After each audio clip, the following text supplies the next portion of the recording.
मैं आमंत्रित करना चाहूँगा माननीय हिमांशु पटेल जी को कि आप डायस पर आएं और अपनी बात को रखें। माननीय हिमांशु पटेल जी यूपी से। सभी साथियों को जय मूल निवासी।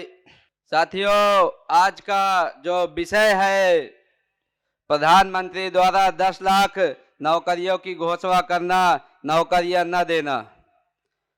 चुनाव में बेरोजगारी युवाओं का वोट लेने का हथकंडा, युवाओं के साथ धोखेबाजी एक पर्दाफाश।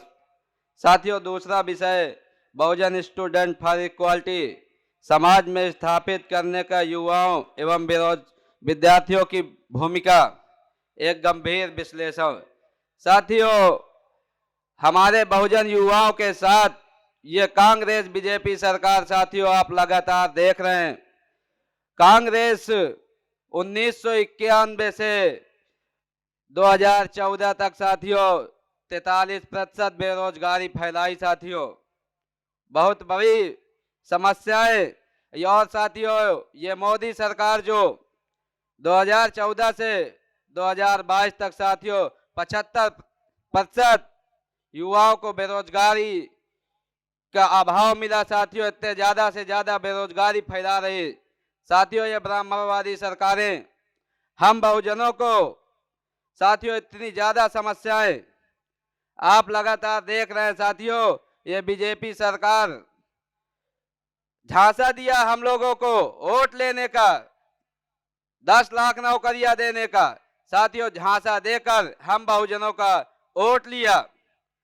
साथियों, बेरोजगारी, कोई भी नौकरी निकलती है साथियों तो आप लोगों ने देखा कि नौकरी निकाल देंगे, लेकिन उसका पेपर नहीं होगा।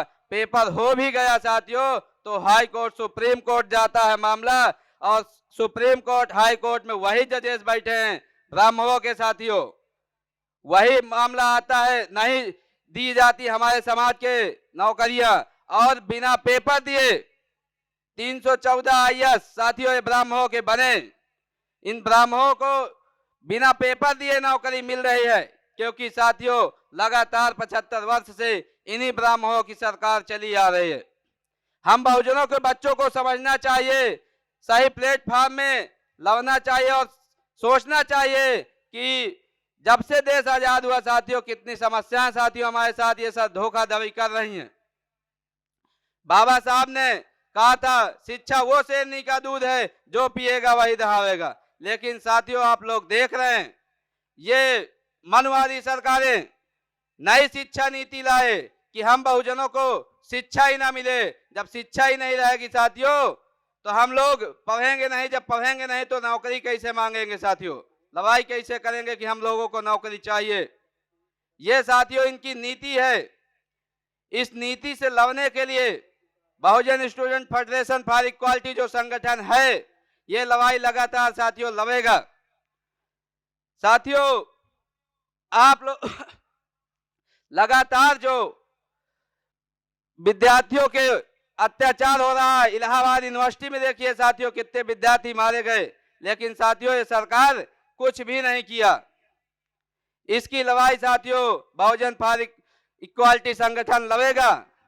ये वादा देते हैं साथियों, अभी नया नया बना है, लेकिन आने वाले समय में हम लोग लगातार लड़ाई लड़ेंगे। साथियों, ये जो बेरोजगारी फैलाई है, बहुत ज्यादा से ज्यादा जो फैल रही है साथियों, इसमें हम बेरोजगारों को अब इन बीजेपी सरकार, कांग्रेस सरकार के झांसे में नहीं आना है। हम लोगों को वोट सही जगह पे साथियों देना होगा और सही लड़ाई लड़नी होगी। साथियों, हमारे जो विद्यार्थी थे, आरक्षण की वजह से जो स्कॉलरशिप मिलता था उससे हमारे मूल निवासी समाज के बच्चे पढ़ाई कर लेते थे, लेकिन साथियों हमारा स्कॉलरशिप बंद कर दिया गया, क्योंकि उसी स्कॉलर से बच्चे पढ़ रहे थे, बहुत आगे तक पढ़ाई कर लेते थे। साथियों, किसी के पास पैसा है, किसानों के पास नहीं है, लेकिन स्कॉलरशिप से साथियों आगे की पढ़ाई पढ़ लेते थे। लेकिन साथियों ये मनुवादी सरकारें हमारी स्कॉलरशिप बंद कर दिया और नई शिक्षा नीति लाई। साथियों उसमें भी लड़ाई लड़ी जा रही, लड़ेंगे हम लोग। नई शिक्षा नीति नहीं लागू होने देंगे, क्योंकि हम विद्यार्थियों की बहुत समस्याएं हो सकती है साथियों, कोई पढ़ाई लिखाई सब बंद होगा। हम फंड लेने गए थे धाता में साथियों, एक एसपी था, वो जब नई शिक्षा नीति के बारे में बताया, वो बता रहा था साथियों कि मेरी औकात नहीं है तो ये किसान के बच्चों का क्या होगा साथियों, मेरी औकात नहीं है नई शिक्षा नीति में पढ़ाने की।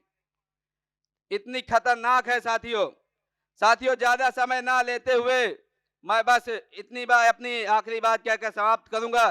साथियों, शेरनी की नस्लें कहीं सियार पैदा नहीं करती, शेरनी की नस्लें कहीं सियार पैदा नहीं करती। हम मूल निवासियों की माए कभी गद्दार पैदा नहीं करती, गद्दार पैदा नहीं करती। धन्यवाद। जय मलसी।